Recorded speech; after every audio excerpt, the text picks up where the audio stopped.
is very important. We also see aggregation platforms. We see now that the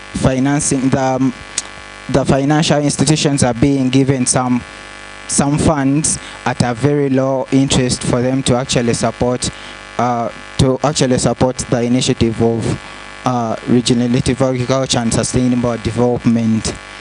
They are given these interests since they acquire these interests at they acquire these loans at very low interest.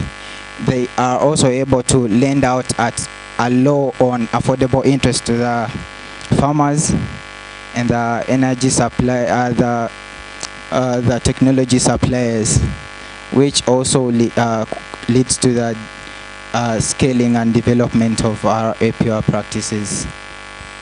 We also see market incentives schemes, where the markets for the products that are being produced using the practices of our APR are being gotten. For example, now people using our APR practices in producing coffee are given an opportunity to sell on a global scale. They're given an opportunity to get value for their products, as their products are being valued highly or more higher than what it was before. Before, people could just go on the farms, then they just order for acres of coffee, providing less for what they are actually taking.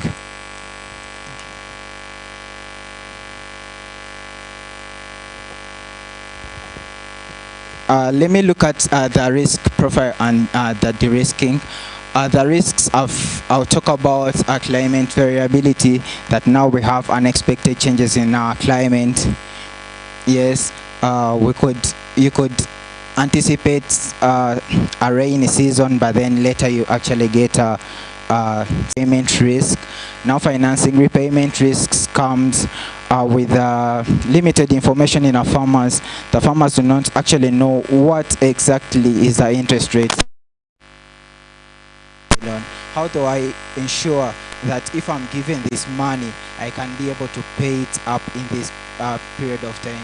Because their books of accounts don't actually account for the seasonal profits they get. You usually find out that someone is just going to carry out agriculture for the sake of getting money, but they actually don't know that I have to be getting this exact money. Out of this money, I'll be using these operational expenses, and at the end, I'll be having these profits that will help me maybe cover the loan I'm getting or not. So it's a challenge, because they usually enter into something like a loan, especially considering these small lenders who usually charge above the expected rate.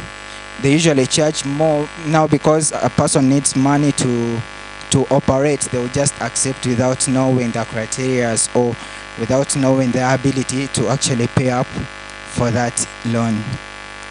Now, what are some of our de-risking strategies? Some of our de-risking strategies, we have insurance schemes. What if these farmers, what if these technology suppliers could actually insure their businesses or their operations before actually getting maybe financed, or before actually going into a loss due to the climate changes, due to the outputs that were not anticipated? What if they could actually insure against maybe failure to pay the loan? What if they could actually insure their businesses against what if they could insure their businesses against maybe the climatic changes that will maybe reduce the yield expectations they do have?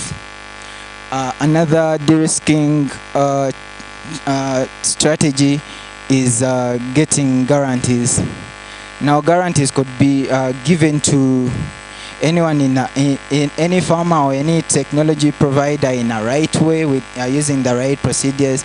This could help this farmer or technology provider to actually carry on their work and later pay off the money that was given to them without too much stress than actually getting loans from the small lenders who look to exploit them.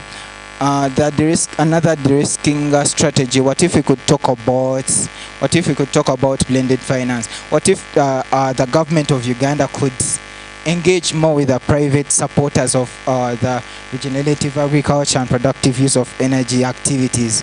What if we could actually support? Because then that will later, if this blended finance is given to the farmers and the technology providers with clear guidance and support to these people, we've seen that our APOR practices are actually profitable. Look at Brazil, that is producing coffee, tons and tons of coffees, and getting in money.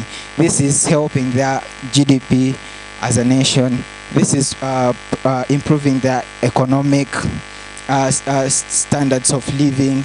This could actually work. The government could indirectly get back and benefit as a nation from the blended finance, rather than leaving it for the private investors. We could also talk about what if we could, in this initiative, since the pure equipments are really expensive, what if we could talk to these farmers, so they form a group, they form cooperatives that could actually come up with a large scale farming that will be beneficial for all of them, but not a single farmer or person. This could also give confidence to the lenders to give out money, because of the responsibility of everyone being able to cater for that loan. From these cooperatives, everyone can a certain activity, maybe coffee plantation, maybe maize plantation, could be carried on, and later this could, from the profits gotten, the farmers could also get a good share, could also use good practices, and this could actually prove to be a transitioning way of becoming formal from the traditional farmers, who just go to any piece of land, they try digging the way they want and then come up with their products, whether goods, because nowadays qualities are very key. That's the reason as to why RA and pure is very important.